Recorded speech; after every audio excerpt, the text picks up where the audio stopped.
občianskeho združenia Rise Up by som vás rada privítala na dnešnej besede. Budeme sa rozprávať o tvojom diele, ktoré je práve medzi nami, rozumne, zmyselne. Porozprávame sa o tom, ako sa ti písalo a o tom, či ťa tento proces bavil a o rôznych podobných otázkach a ďalej o samotnom obsahu knihy. Dúfam, že vás to bude zaujímať. Dovolila som si vybrať témy, ktoré som považovala za zaujímavé ja. Ak však budete mať nejaké otázky, alebo niečo vynechám, alebo vás čokoľvek napadne, na letáčikoch, ktoré ste mali na stoličkách, sú dva QR kódy. Jeden je na náš občiansko-združenský Instagram, ktorý môžete začať sledovať, budeme za to veľmi radi. A druhý QR kód slúži na Slido, kde môžete klásť anonymné otázky počas celej besedy a posledných 15 minút približne bude vyhradených na odpovedanie na tieto otázky. Takže pokojne, ak vás čokoľvek napadne a budete sa chcieť Richarda niečo opýtať, nech sa páči. Ja teda začnem. Poďme na to, Richard. Ako som už načrtla, najprv sa porozprávajme o tom, ako sa ti písalo, či sa ti to páčilo, ako dlho to trvalo, celý tento proces. Tak v prvom rade zdravím naše diváctvo a poslucháctvo, ďakujem, že ste všetci prišli. A ten proces trval približne rok. Písalo sa striedavo, boli lepšie časy, boli horšie časy, ale nejak sa to dalo. Čoho sú horšie časy? Čo to znamená? Prakticky štátnice. Ale pomedzi to sa písalo celkom dobre. Mňa by zaujímalo, že či bol tento proces pre teba celkovo príliš náročný, alebo plánuješ pokračovať ešte vo svojej autorskej kariére niekde do budúcna, možno podobnou tému alebo niečím iným. Prezraď nám. Úplne rozhodnutý nie som, ale keby som znovu niečo napísal, pravdepodobne beletriu, myslím si, že tu som veľmi ochotne vyčerpal všetko, čo som k populárno-naučnému žánru mal, takže keď tak beletriu, no ale nechávam to otvorené. Presne som sa k tomu chcela dostať, že tá kniha je veľmi prepracovaná, informačne nabitá a že si naozaj obsiahol obrovské množstvo tém, obrovské množstvo otázok, na ktoré by sme v súvislosti celkovo možno so sexuálnou výchovou mali nejaké dotazy a otázky, chceli by sme niečo vedieť, podľa čoho si sa rozhodoval, čo zahrnieš a čo nie, pretože to musel byť veľmi náročný rozhodujúci proces, keďže ide o tak širokú tému. Tak tým prvotným impulzom boli samozrejme tie workshopy, ktoré som robil na školách sexuálnej výchovy a už tie vychádzali z takých tých medzinárodných štandardov, ktoré vypracovala UNFPA z WHO. A v zásade všetky témy v tejto knihe rešpektujú v zásade nejaké tie kľúčové faktory alebo kľúčové koncepty tej sexuálnej výchovy, ako sa má robiť. Takže v zásade som sa držal tohto, ale ja som si to porozhadzoval po svojom. Samozrejme aj spracoval, takže nie je to úplne podľa toho členenia, ale všetky tie kľúčové koncepty tam sú. A keď si rozprával o týchto prednáškach alebo besedách, alebo že si sa teda pridržal týchto kvót, tak ty si v jednom zo svojich rozhovorov, ktoré si dal, spomínal, že si robil teda besedy na stredných školách. Ako si sa k tomuto dostal? Začalo to ako v zásade prednášky o nejakom sexuálnom zdraví, ale v zmysle viac prevencie tých, viac menej v zmysle prevencie rakoviny, reprodukčných systémov. A potom, ako som chodil ďalej a ďalej na tie zahraničné workshopy cez našu materskú organizáciu Martinský klub medikov, tak som zistil, že v zásade študentstvo medicíny po celom svete robí v nejakej forme sexuálnu výchovu. Niekde ju robia úplne ukážkovo, naozaj to medictvo je tak kapacitované a robia to na takej vysokej úrovni, že ja skláňam klobúk. O nich som sa učil strašne rád. Niekde je to viac lokálne zamerané, napríklad v Afrike proti ženskej genitálnej mutilácii. v zásade v každej krajine je to s určitým nejakým lokálnym, niečo lokálne, nejaký zmysel, aby to malo, hej, niečo toho lokálneho v tej sexuálnej výchove je. Ale v tých západných krajinách to obsahuje prakticky všetko. A môžem sa ťa opýtať, ktorá krajina bola pre teba takou najväčšou inšpiráciou, ku ktorej by si ty osobne najviac vzhliadal tematicky tým, ako sa to robí, tým, ako vzdelávajú mládež, že to bolo pre teba také ukážkové, že toto by u nás fungovalo a veľmi by sa ti to páčilo? Za mňa aj vždy, keď nás, že peer-to-peer education v rámci tej sexuálnej výchovy, vždy sa mi najviac páčilo, ako to spracovali Holanďania, Nemci a Portugalci. Tí to mali vždy ako najlepšie, aj keď nám hovorili o tých aktivitách, ktoré dávajú k jednotlivým témam na tých školách, tak to bolo naozaj živo. Predpokladám, že si sa to snažil aj do svojich vlastných prednášok trošku zakorporovať všetky tieto veci. Samozrejme. A keď už sme pri tom, tak sa presúme na Slovensko. Čo sa týka stredoškolských prednášok na Slovensku, ako reagujú žiaci na túto tematiku celkovo? Pretože myslím si, že ešte nie sme úplne na to zvyknutí, že sa o tom takto otvorene rozpráva, čo by podľa môjho skromného názoru malo byť, ale ako reagovali učitelia, ako reagovali samotní žiaci, keď ste teda prišli a predstavili im tému, čomu sa budete venovať nasledujúcu hodinu, dve? Tak tie reakcie samozrejme budú rôzne. A práve preto my sme vždy začali viac s takými základmi, dá sa povedať, ľudské telo. Nevšimol som si, že ako náhle si zvyknú na to, že penis je normálne slovo, vulva je normálne slovo, tak nemyslím si, že od toho momentu, ako si na to zvyknú, že čokoľvek ďalej by bolo nepríjemné. Ale do toho bodu tam bola určitá tenzia. Hej, a určité chichotanie, pretože nie sme naozaj zvyknutí, že slova pomenúvajúce bežné časti ľudského tela, že nie sú nejakým spôsobom vulgárne. Áno, súhlasím, viem si to predstaviť. Aké témy najviac žiakov zaujímali? Keď už napríklad prekonali teda toto prvotné tábu alebo chichotanie, tak k čomu sa najviac pýtali? Čo ich najviac zaujímalo? Väčšinou k antikoncepcii. A čo ich šokovalo? Keď ste teda koncipovali vaše prednášky nejakým spôsobom, tak bola nejaká téma, pri ktorej zostali zaskočení, alebo niečo, čo nevedeli vôbec, čo nikdy v živote predtým nepočuli? Myslím si, že všeobecne najviac šokujúce bolo možno ako ľudské práva súvisia s tou sexuálnou výchovou, ako ich porušovanie je stále témou dnešnej doby a aké môže mať následky. A k tomu boli, predpokladáme, nejaké otázky kladené z ich strany? To bolo také prekvapivé, že stále to pretrváva v dnešnej spoločnosti.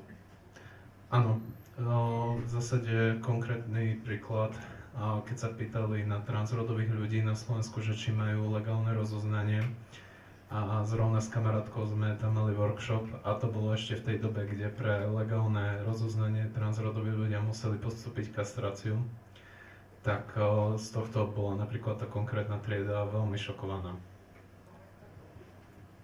Aj toto sú témy, o ktorých sa treba rozprávať a je úplne skvelé, že ste robili takéto veci. Predpokladám, že sa v tom naďalej pokračuje a keď sa dá, tak toho budeš rád súčasťou. Myslím si, že sa pokračuje a som veľmi rád, že sa pokračuje. Určite je to dôležité a my sa ďalej dostaneme k jednotlivým témam, ktoré možno môžeš pri mojich otázkach kľudne aj porozprávať o tom, ako na danú tému reagovali študenti alebo čo ich napadalo, čo možno mňa teraz nenapadne. Ale teda prejdime na knihu. Začnem možno jednoduchou, možno náročnou otázkou. Som zvedavá, ako sa s ňou popasuješ. Ale skús teda, ja teda mám nejaký prehľad, ale z tvojej knihy, ale skús zhrnúť, že čo všetko je sexuálna výchova. Čo všetko do tohto termínu spadá, pretože ako si hovoril, nie je to len anatómia, čo si možno aj študenti, ktorí sa nevenujú tejto téme, myslia, pretože je im to tak prezentované. Tak čo všetko tam patrí? Tak anatómia plus fyziológia. Mali by tam patriť nejaké praktiky k zdravšiemu životu, čo sa týka aj toho sexuálneho, čo sa týka všeobecnej prevencie ochorení. Samozrejme sexuálne prenosné infekcie plus teda ochrana pre nimi, bezpečnejší sex. Zahŕňa to consent, zahŕňa to vzťahy a nielen partnerské. Zahŕňa to násilie a prevenciu násilia. Potom samozrejme tehotenstvo, ako sa dá dosiahnuť tehotenstvo a porod tým najlepším spôsobom, ako to človek chce. No, určite mi nejaká téma vypadla, ale dostaneme sa tam. Ja sa chytím hneď prvého, čo si povedal, toho konsentu, čiže súhlasu. V knihe si písal, že súhlas nie je a neprebieha len pri sexuálnych aktivitách alebo pri takýchto nejakých činnostiach, kde všade ho vieme nájsť a prečo je dôležitý, aby sme sa dostali ďalej potom v tom sexuálnom živote. Tak konsent alebo súhlas vieme nájsť v každodennom živote a tvorí určitým spôsobom rešpektujúcejšiu spoločnosť. Hej, takže súhlas nie je len pri sexe, ale v každodennom živote a pri tom sexe je dôležitý a nemusí to byť žiadne teraz informovaný súhlas, toto mi podpíš. Hej. A to je jednoduché spýtanie sa, môžem, hej, alebo páčilo by sa ti toto? No nie, toto nie, ale páčilo by sa mi niečo iné napríklad, hej, že je to o komunikácii. A to by sme sa mali učiť od mladého veku. Ty si v knihe uvádzal jeden príklad. Neviem, či budeš vedieť, na čo náražam, ja ho dovolím si ho za teba povedať. Ty si tam dal jednu vetu, ktorá vo mne veľmi zarezonovala a to bolo pri malom dieťati, už keď rodičia povedia, že nechceš dať babine pusinu, alebo daj babine pusinu, aj keď dieťa nechce. A to bolo pre mňa veľmi také zaražajúce, že už od takéhoto maličkého veku to dokážeme v človeku v podstate zaraziť, že už ako rodičia dokážeme nerešpektovať názor malého dieťaťa, aj keď si to neuvedomujeme, aj keď to nechceme, nerobíme to vedome, nebol to náš cieľ. A týmto vychovávame proste deti, ktoré to nevedia potom, že nevedia, čo majú očakávať, nevedia, kde si majú dať tú hranicu. Odmala potom vychovávame budúcich dospelých, ktorí budú robiť veci, s ktorými nie sú stotožnení, pretože by sa to patrilo. Pretože to chcú ostatní. Áno. A toto bolo niečo, čo bolo také prvé rezonujúce pre mňa. A ešte taká otázka k dnešnej dobe. Myslíš si, že my, ako napríklad naša generácia, dajme tomu ja, 20 plus, od 20 do 30 napríklad, myslíme na súhlas dostatočne aj v každodennom živote, že my už sme tá generácia, ktorá sa na ten rešpekt zameriava viac, alebo keď sa porozprávame o tých mladších žiakoch, s ktorými si bol možno viac v kontakte v tomto kontexte. Myslíš si, že oni si to všímajú a oni na to reagujú tak, ako by mali správne, rešpektujúco? Toto je dobrá otázka a priznám sa úplne, si to netrúfam nejako hodnotiť. Hej, pretože ľudia sú rôzni a nemyslím si, že toto medzigeneračné porovnávanie je úplne fajn, pretože ľudia sú rôzni z každej generácie a netrúfam si na toto odpovedať. Ale každopádne by sme sa mali snažiť čo najviac, ako je to v našich silách. Ja skúsim trošku tak plynulejšie prejsť. Ak niekto nerešpektuje náš nesúhlas, čo sa týka aj sexuálnych aktivít, aj bežného života, a sme tlačení do niečoho, čo nechceme robiť, nechceme povedať, do niečoho, čo nám nie je príjemné, tak daná aktivita nás začne vyvolávať stres. Predpokladám, že si ho tak podmienime už vopred. Tak asi správne však. Tak v zásade áno, môže sa to stať tým stresorom, ktorý sa potom znovu a znovu objavuje, keď to napríklad možno aj nečakáme. A takéto nútenie do niečoho naozaj môže byť tým stresorom, ktorý potom ovplyvňuje aj naše prežívanie sexuality. A presne tam som sa chcela dostať, čo všetko, alebo ako všetko sa môže ako sa môže tento stres prejavovať, akými spôsobmi. Čo všetko môže v našom tele spôsobovať a nemusíme si to s ním ani spojiť. No, to by bolo na dlho. Čo sa týka tej sexuálnej reprodukčnej výchovy, tak stres, chronický stres má vplyv aj na sexuálne a reprodukčné zdravie. Hej, a na to sexuálne to sme už načrtli, hej, ale v zásade tá fyziologická odozva na stres, na ten chronický kortizol a ostatné hormóny stresu je taká, že v zásade sexuálna dysfunkcia. Hej, a môže vplyvať na menštruačný cyklus. Čo sa týka toho reprodukčného zdravia, možno taký jeden veľmi dobrý príklad, ktorý je od začiatku až do konca v zásade sexuálnou výchovou, je napríklad páry, ktoré sa dlhodobo snažia otehotnieť a nedarí sa im to a potom sa im to podarí, keď prestanú skúšať. Hej, ale možno poznáme z bežného laického takéto príklady. Aj tam je ten stres, pretože to počatie, hej, to splodenie je zrazu stresor, hej, a tie páry potom plánujú ten sex, aby to presne vyšlo, nie že na deň, na hodinu, hej, na hodinu optimálne, a je tam ten stres, hej, a je tam tá sexuálna dysfunkcia možno, a sa im to nedarí, keď to takto plánujú, hej, a potom keď opadne ten stres, že sa nejako stotožnia s tým, tak zrazu bum, sa to podarí. Hej, takže chronický stres ako vplyvá aj na sexuálne, aj na reprodukčné zdravie. Ty si spomenul aj menštruačné zdravie, čo sa týka menštruačného cyklu a ako funguje toto prepojenie medzi psychikou, stresom a menštruačným cyklom, dajme si to takto, že ako takým, že čo vlastne tento stres spôsobuje, čo sa týka konkrétne menštruácie? Tak v zásade stres je spôsobený faktormi, ktoré sa nazývajú stresory, hej. A tie stresory môžu byť vonkajšie, fyzického charakteru, môžu byť vnútorné, psychologického charakteru. A na menštruačný cyklus ten stres teda naozaj vplýva.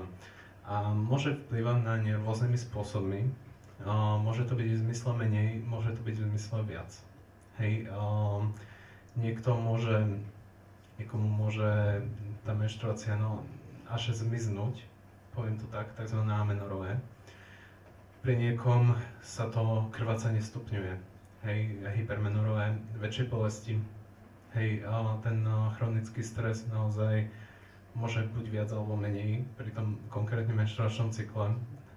Bolo to opísané ako na mnohých príkladoch, napríklad žien žijúcich vo vojenských oblastiach, alebo teda vojnou zasiahnutých oblastiach.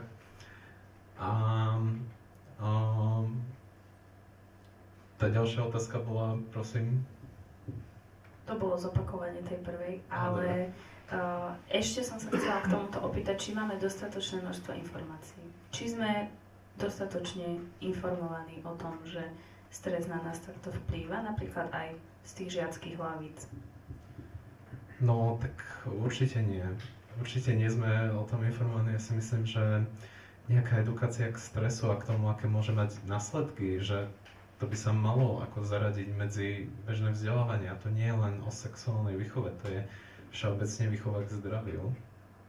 A ako aj so stresom bojovať, ako ho vykompenzovať, toto by sa do určitej časti biológie malo zaradiť, aj nielen v kontexte sexuálnej výchovy.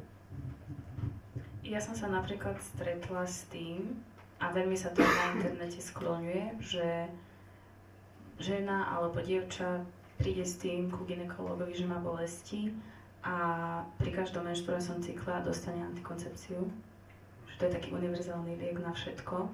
Predpokladám, že aj to je výsledok toho, že nemáme dostatok informácií a takisto aj samotní akože pacienti nevedia, čo s tým a na koho sa obrátiť.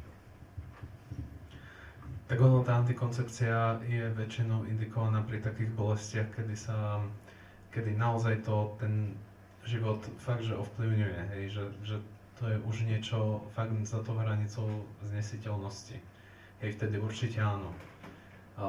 Nikto si v zásade nezaslúži žiť v nejakých veľkých bolestiach, hej. Povedzme si to tak, ale pri tých ešte tolerovateľných bolestiach sú iné lieky, okrem tej antikoncepcie je zmena určitej životosprávy, ktorá môže pomôcť. Takže ja si myslím teda, že každý by o tomto mohol byť informovaný. Aj tá zmena životosprávy je veľmi dôležitá, pretože podľa mňa si málo kto uvedomuje, ako to spolu súvisí. Že to, čo jeme a to, ako žijeme a celková aktivita nášho života veľmi súvisí s týmto zdravím. Ja teraz tak možno trošku nešikovne preskočím na ďalšiu tému, keď už som spomenula tú antikoncepciu. Tak v knihe si spomínal niečo, čo je teraz taká, teraz posledné roky môžeme povedať taká novinka. A ide o mužskú hormonálnu antikoncepciu. A k tomu som sa ťa chcela opýtať, iba tak veľmi zovšeobecná, aby si nám trošku priblížil, o čo ide a možno akým smerom sa to uberá a ako to celé funguje, lebo napríklad ani ja som nevedela, že do nejakých podrobností, o čo ide. Tak nejaká úplne novinka to nie je. Ono už je to dlhé roky v tom nejakom skúšaní, hej. A sú rôzne štúdie, sú rôzne prístupy k tej tzv. Mužskej hormonálnej antikoncepcii. Dôvodom, prečo to stále nie je na trhu, pretože majú niektoré preparáty veľmi závažné a nežiaduce účinky typu bolesť hlavy. Hej, nerobím si srandu. Typu bolesť hlavy. Háčeš na mňa veľké oči. Typu bolesti hlavy, preto to bolo ukončené skúšanie jedného preparátu. Ale v zásade to funguje tak, že pre tú tvorbu spermy v tých semeníkoch musí byť prítomný testosterón v tých semeníkoch. A on sa tam vytvára, ale on sa tam nedokáže dostať od inakadiaľ. Hej, takže my keď zablokujeme tú os hormonálnu z hypofyzy, ktorá vlastne stimuluje to produkovanie testosterónu v semeníkoch, tak my v zásade na istý čas dokážeme potlačiť aj tvorbu spermy. Hej, ale my samozrejme ten testosterón pre to telo musíme dodávať exogéne, hej, ale tým sa neindukuje tá tvorba spermy, takže na istý čas v zásade ten ejakulát je sterilný. Ale dlhodobo to nefunguje. Tak dlhodobo práve tomu sa chceme samozrejme vyhnúť, aby to nemalo nejaké trvalé následky, hej. Takže to dávkovanie sa musí prispôsobiť. Jasné, rozumiem. Ty si to tam rozoberal presne v tej knihe takýmto spôsobom. Použil si slovíčko exogénne, ešte prosím vysvetliť, čo to znamená. Z vonkajšieho prostredia. Ďakujem veľmi pekne. Pardon. To nič, v poriadku. Ja sa ťa spýtam, keď náhodou bude niečo, čo ani ja, ani poslucháči možno nebudeme vedieť, alebo to nebude také jasné. Stále ostanem v takej staronovej novinke v tejto téme. Prechádzam, drahí poslucháči a diváci, prechádzam v podstate po kapitolách. Ako Richard písal knihu a snažím sa držať sa jeho konceptov a vyberala som z každej kapitoly niečo, o čom by sme sa mohli rozprávať. A teraz prechádzam na taký ďalší blok, ktorý sa bude venovať jazyku a rodovej rovnosti a nerovnosti. A začala by som otázkou, alebo teda slovíčkom nebinárnosť. Ty si v knihe spomínal, že je to fenomén, ktorý vôbec nie je nový a takisto je to niečo, čo sa v dnešnej dobe veľmi, veľmi skloňuje. Vieš nám k tomu povedať viac, prosím? Teraz k tomu historickému okienku.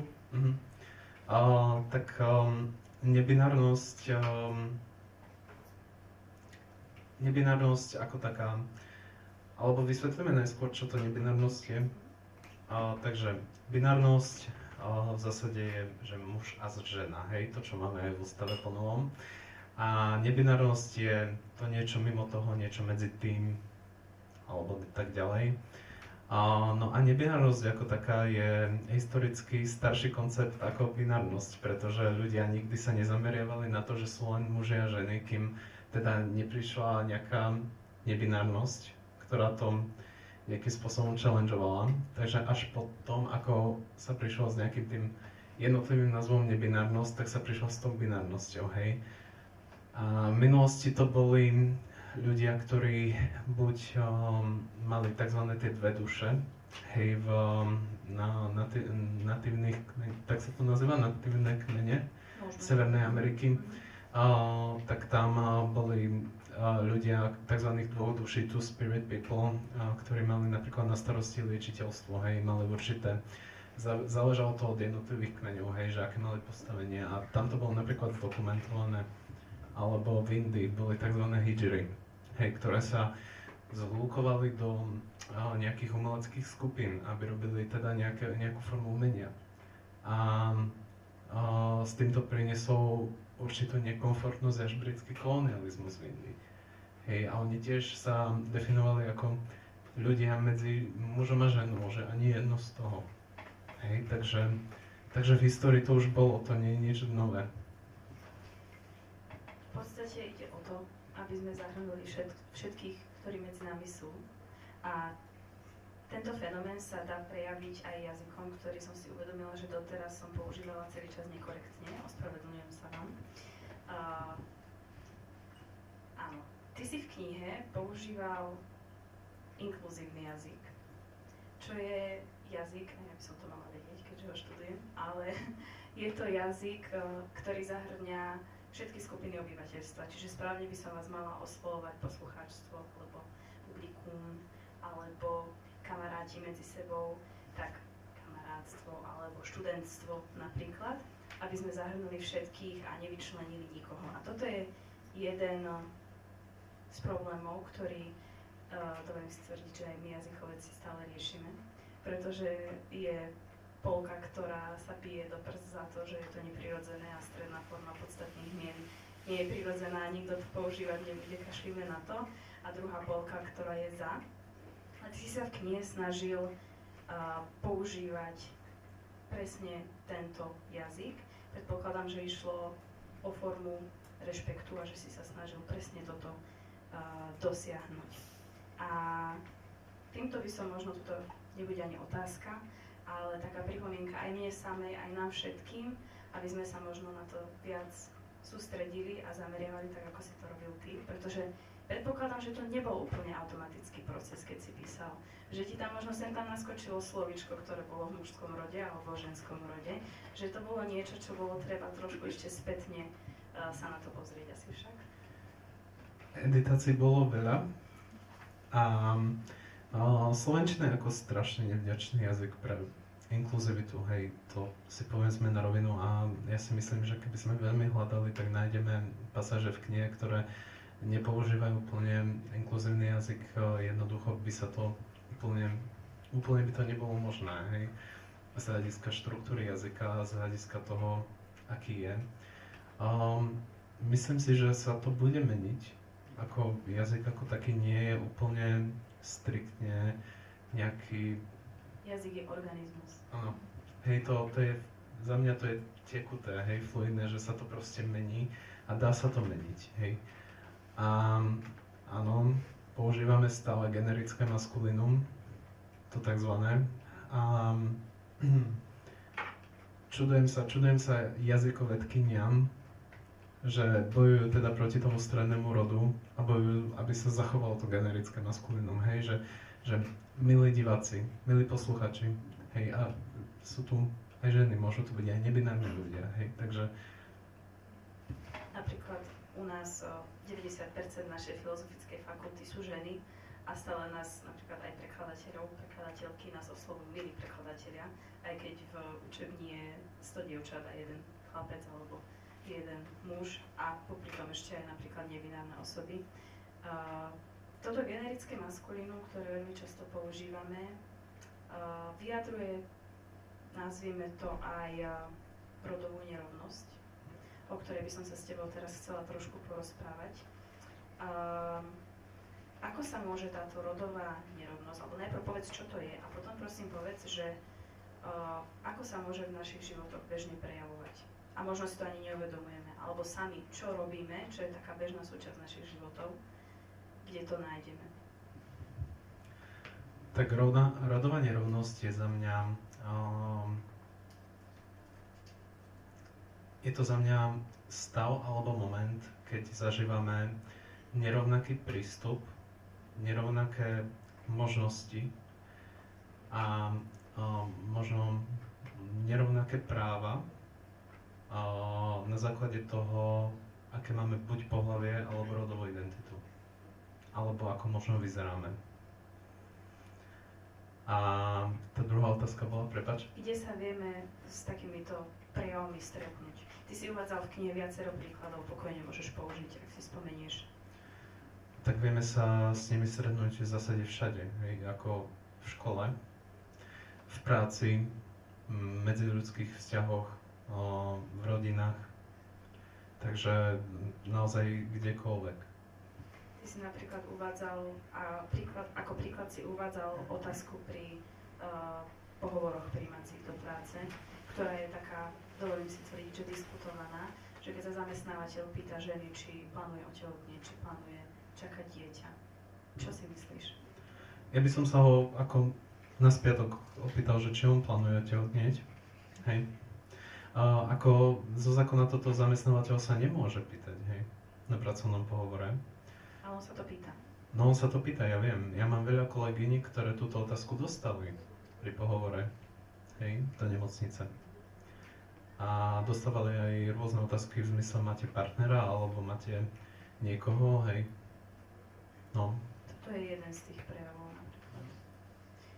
Áno, treba s tým bojovať.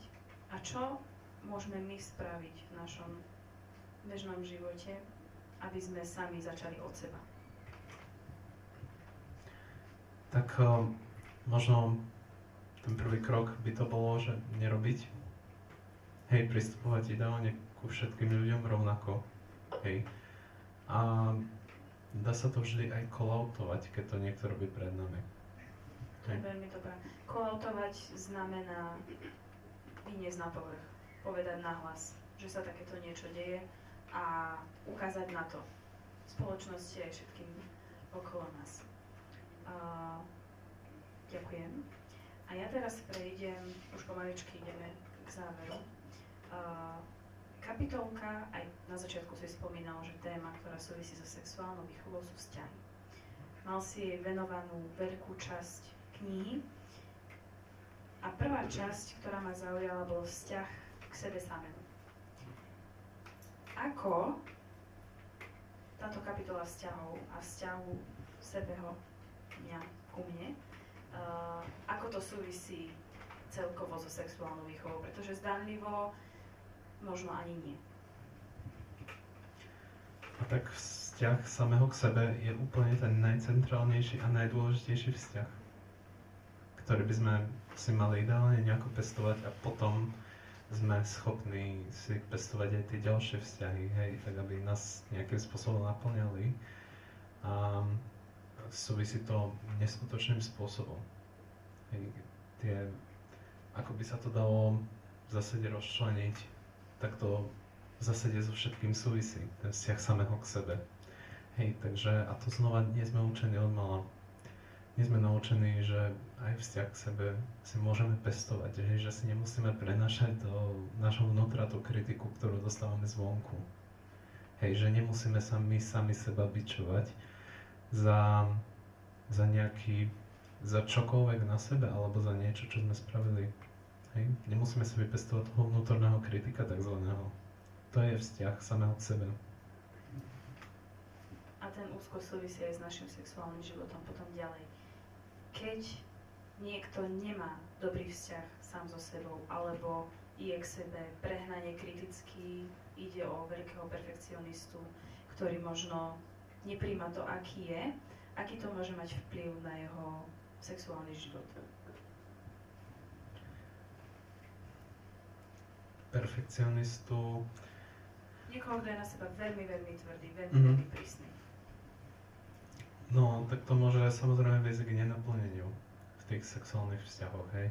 Pretože ak si my sami o sebe myslíme, že sme nedostatoční, tak ani tomu druhému človeku neuveríme, že sme pre nich dostatoční. A naopak, keď má napríklad niekto príliš prehnané sebavedomie, nevie sa sám seba kriticky zreflektovať. Také dva extrémne póly som položil. Tak určitú sebakritiku by človek mohol mať, hej, ale tá sebakritika by mala byť čo najviac zameraná na konkrétne naše činy, ako na našich samých, celých samých seba. Na povahu, dajme tomu. Áno, napríklad. Alebo niečo, čo nedokážeme až tak ovplyvniť, nejaké črty. Keď si spomínal kritiku, ktorú by sme si nemuseli prenášať dovnútra, myslím si, že toto úzko súvisí so vzťahmi nielen nás samých so sebou, ale aj so vzťahmi kamarátskymi a so vzťahmi s rodičmi. A pri tomto by som sa pristavila, ako súvisia so sexuálnou výchovou vzťahy s kamarátmi. A tak kamarátske vzťahy sú väčšinou tie, o ktoré sa oprieme, keď potrebujeme, hej, alebo nejakým spôsobom spolu koexistujeme na nejakej príjemnej vlne a úplne to nie je to samozrejme partnerský vzťah, hej, ale je tam určité to prepojenie, ktoré s kamarátstvami máme, hej. A samozrejme, rozchod je možný v kamarátskom vzťahu a málo sa o tom hovorí, ale je to tak, je to reálna vec, hej, že aj v takýchto vzťahoch môže existovať rozchod. To rozviň, prosím. Prepáč, že som ťa prerušila. Tak rozchod v kamarátskom vzťahu niekedy jednoducho sa ako ľudia meníme. Hej, niekedy sa ako ľudia zmeníme a už nás nenaplňa ten kamarátsky vzťah, ktorý nás možno naplňal predtým. A môžeme to s tým človekom vykomunikovať a že jednoducho už viac teda nemám záujem, ale mnohí ľudia to aj nekomunikujú. A jednoducho toho človeka tak povediac ghostnú a vtedy to vie tiež byť ubližujúce aj z toho pohľadu toho kamarátskeho vzťahu. A keď si predstavím, že napríklad v pubertálnom veku mám nejakú skvelú kamarátku, s ktorou sa kamarátime od malička a teraz už sa prerastieme, by som povedala, alebo od seba odrastieme a môžeme takýto rozpad vzťahu alebo rozchod takéhoto vzťahu prežívať náročnejšie v tom období ako rozchod s partnerom? Tak určite bol to niekto nám blízky, s kým sme si teda rozumeli, hej. A kto nás mohol podržať veľakrát, niekto, s kým sme boli na rovnakej vlne a potom sme už zrazu na rovnakej vlne neboli. A to vie byť zraňujúce v tínežerskom veku obzvlášť. Hej. Takže áno. To je jedna veľká téma podľa mňa, ktorú by určite mali rozoberať medzi sebou aj tínedžeri. Lebo vtedy sú práve najcitlivejší na takéto veci. Sú veľmi náchylní a tie ich emócie sa veľmi striedajú. Takže to je niečo, čo by sa takisto malo komunikovať. A ja ostanem ešte pri tých partnerských vzťahoch, keď už sme boli pri tých rozchodoch. Tak súčasťou partnerských vzťahov je samozrejme aj nevera, ktorú v knihe spomínaš. A spomínaš 3 typy. Spomínaš fyzickú, ktorú si vieme predstaviť, emočnú a online neveru. A tieto dve ma veľmi zaujali, aj emočnú asi trošku tušíme, ale vysvetlí prosím. A takisto tú online neveru, bo tej si sa nevyjadril, to ma veľmi zaujíma, že čo nám k nej povieš. Tak pri tej fyzickej si samozrejme vieme úplne jasne asi vytýčiť tie hranice, že kedy je napríklad už ten dotyk s inou osobou nevera, hej. Ale pri tej emočnej a pri tej online nevere tam sa tie hranice nastavujú trošku ťažšie, že? A ten človek v tom vzťahu môže naozaj cítiť neveru, ak tá druhá, alebo cítiť, no áno, ten pocit nevery. ak teda tá druhá osoba má tú emočnú blízkosť s niekým iným hlbšiu, ako práve s tou osobou, hej. A tam sa tie hranice stanovujú naozaj ťažko. Hej, a je vhodné sa vždy o tom porozprávať, že ako to vnímajú obe strany, hej. A je naozaj otázne, že od ktorého bodu sa to dá nazývať nevera. A tá online nevera v zásade môže byť v akomkoľvek sfére, môže to byť aj sexuálna nevera, hej, cez internet, hej, že zdieľanie nejakých nudes, hej, s inou osobou, ako sme vo vzťahu, hej, aj to je pre mnohých ľudí teda nevera. V podstate to môže byť narušenie hraníc, ktoré sme si stanovili.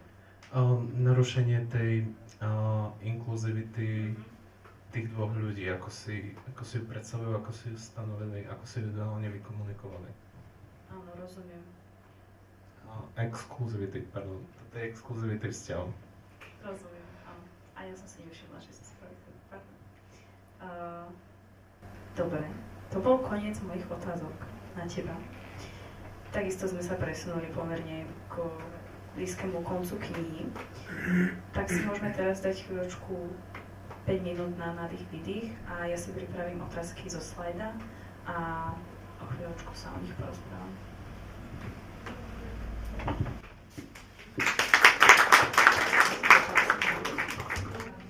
Dúfam, že ste pripravení. Nabehlo nám ich niekoľko, z čoho sa veľmi teším. Idem od vrchu. Venuje sa kniha aj téme pornografie a jej vplyve na psychiku. Áno, trošku mám ozvenu. Neviem, či to je takto. Dobre, super, ďakujem. Áno, venuje sa aj pornografii, aj vplyvu pornografie na psychiku človeka. Aj hovorí aj o tom, že v zásade pornografia môže byť závislosťou. Takže áno, venujem. Ďakujeme za otázku. Ďalej, možno taká diskutabilná. Mala by byť sexuálna výchova povinná na stredných školách? Ak áno, nie je to taktiež narušenie súhlasu, nútiť niekoho diskutovať o témach pre niekoho súkromných? Tak sexuálna výchova v zásade k tej diskusii nenúti. Hej, do tej diskusie sa môže zapojiť, kto chce a cíti sa na to. A narušením súhlasu by som to úplne nenazýval, pretože tak ako sa učíme o iných veciach, sa môžeme učiť aj o ľudskom tele, sa môžeme učiť o konsente. Hej, takže úplne tá sexuálna výchova pozýva do tej diskusie, ale nenúti do nej. Hej, a toto je dôležité povedať. Takže za mňa by mala byť súčasťou teda kurikula, ale na Slovensku ideme typovať v ktorom roku? Sme ďaleko. Tak by som to zhodnotila zatiaľ. Môžeme ísť ďalej. Povedzte prosím viac o svojom akademickom backgrounde, čo ste študovali, respektíve kde ste na tému získavali vedomosti.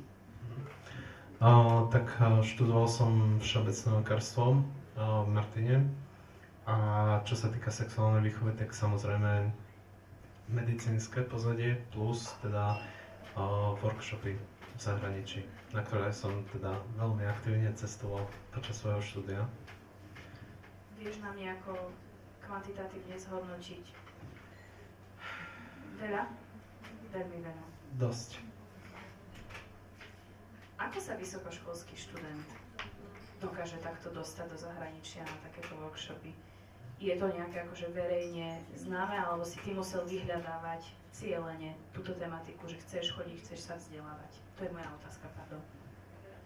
Tak existuje mimochodom najväčšia študentská organizácia AFMSA, čiže Federácia študentských asociácií medicíny, ktorá pravidelne takéto akcie teda organizuje a má teda nejaké newslettere, ale áno, človek si musí zo všetkého toho kvanta tých príležitostí vybrať, že čo asi teda chcem a čoho sa chcem zúčastniť. A zo začiatku napríklad nebolo úplne jednoduché sa v tom všetkom zorientovať, že kde získam aké informácie o tých akciách, ktoré sa chystajú, takže áno.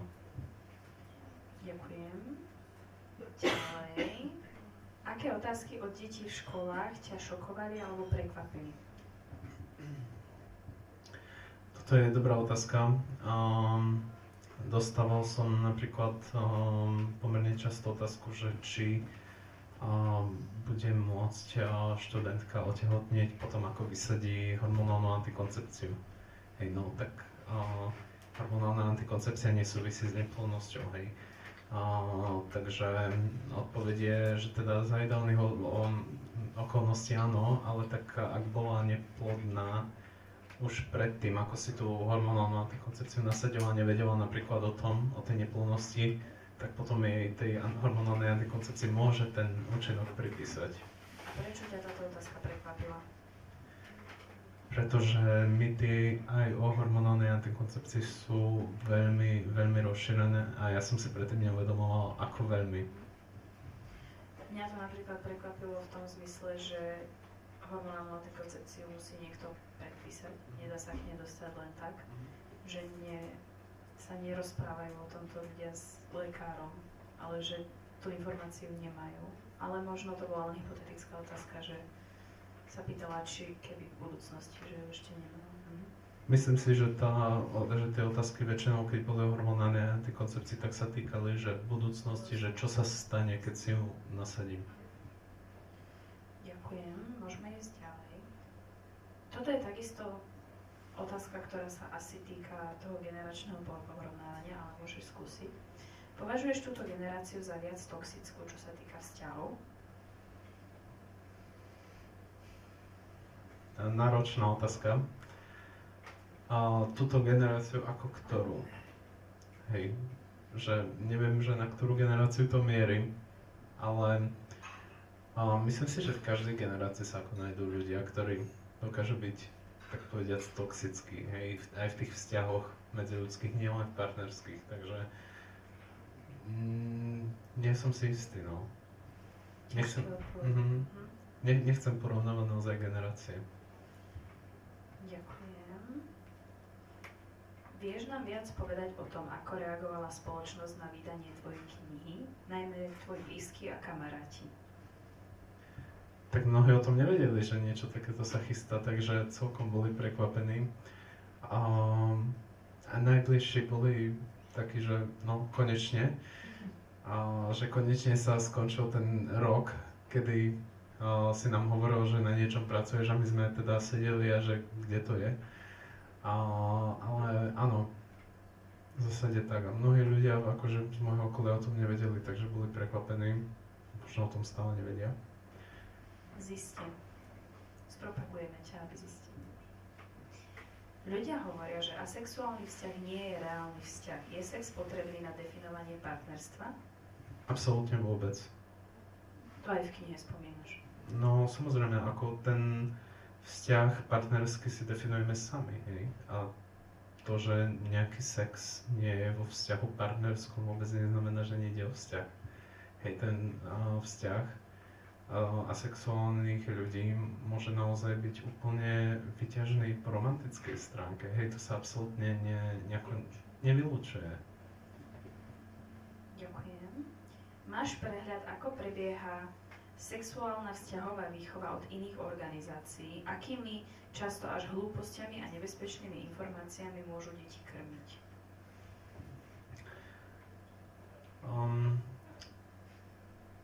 Mám prehľad, že nejaké organizácie tu sú, ktoré sa to teda snažia učiť teda čo najlepšie dokážu a podľa teda nejakých štandardov.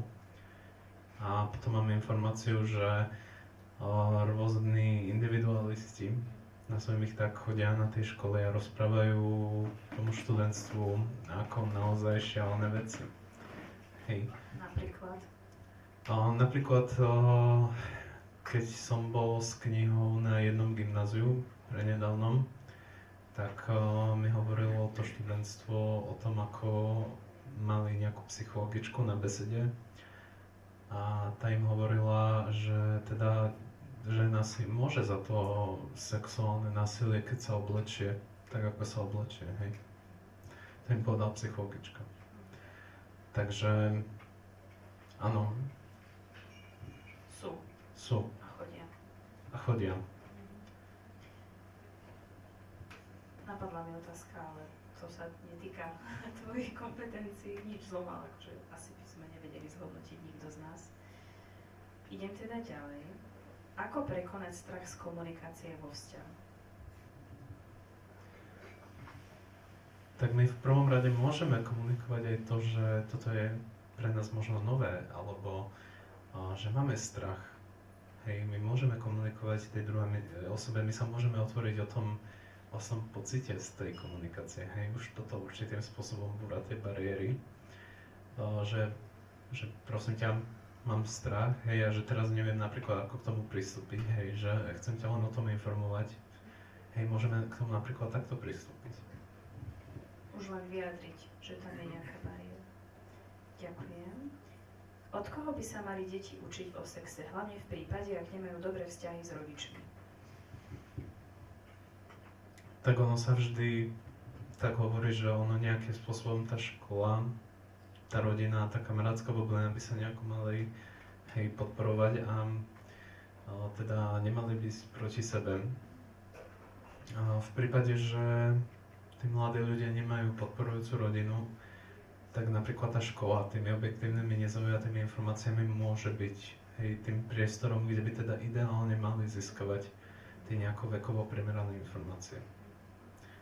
Ale to sa žiaľ nedieje. No. A na to máme tvoju knihu napríklad. Teraz už. A môžeme ju využiť aj na takýto účel.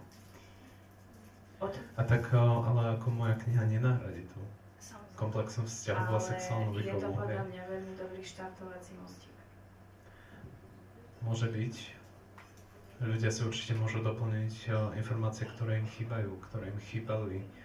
Ale tie workshopy, tie hodiny, ten proces aj toho zdieľania svojho vlastného názoru, ak to študentstvo chce a tú konfrontáciu rôznych názorových spektier v tej triede, to je niečo, čo kniha nenahradí.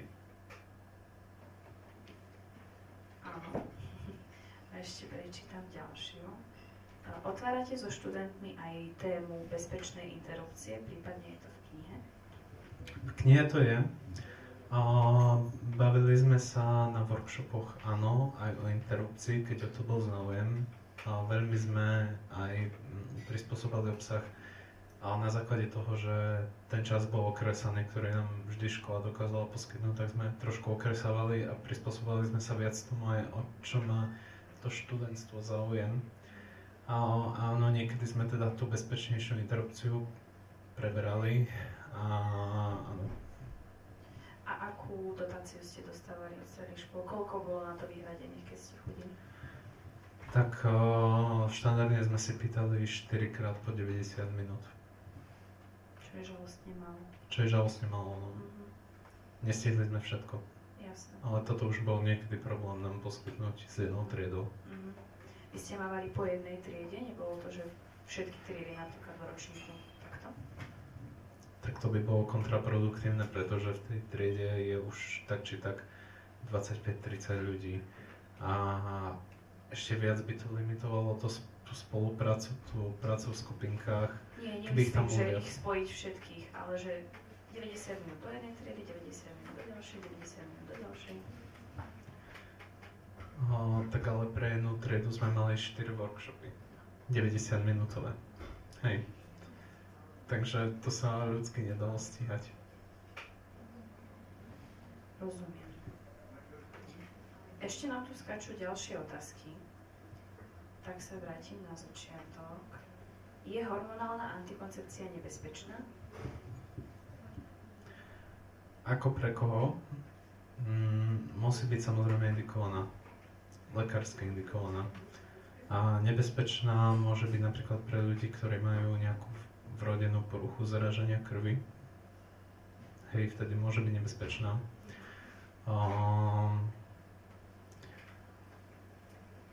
Ako relatívne nebezpečenstvo mi napadá aj pri nejakej rodinnej histórii, nejakému genetickom zaťažení, niektorými onkologickými ochoreniami, je, že tam treba naozaj porovnávať to riziko s tým benefitom.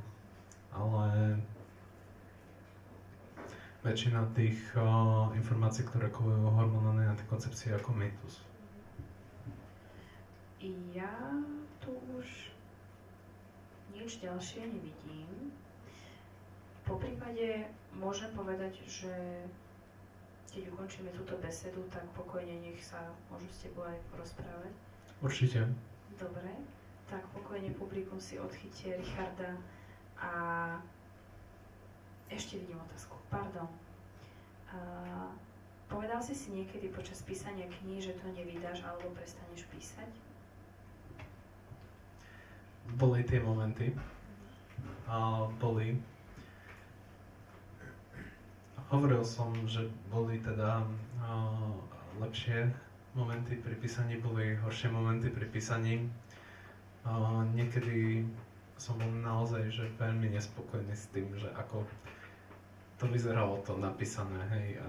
Tiež som možno prehnanie trošku sebakritický, ale tak no, je to vydané. Nejakú formu to má. Že ti s týmto aj potom ďalej v denníku N pomáhali celé to učesať.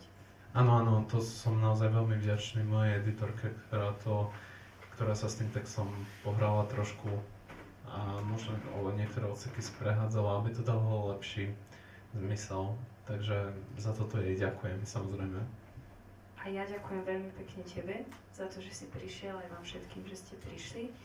Knižku si viete v Artfore kúpiť, majú vystavenú vpredu na stolíku v takej kôpke, takže pokojne, ak vás zaujala, budeme radi.